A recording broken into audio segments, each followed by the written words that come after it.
Kag sa good vibes, negrense nga violinist nga Taga Escalante City nga nag-compete sa WCOPA 2026, naghakot sa mga medalya.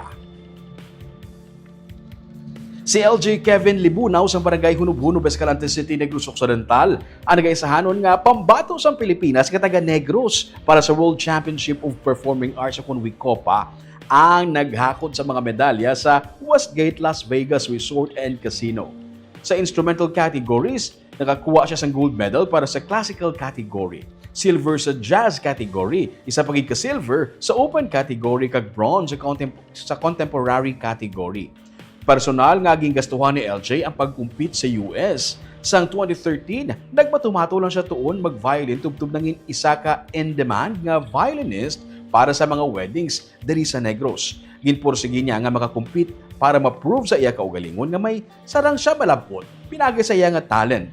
Ang WCOPA, ang idbansagan nga official talent Olympics, gikan pa sa 70 ka mga pungsod ang nagapasakop diri.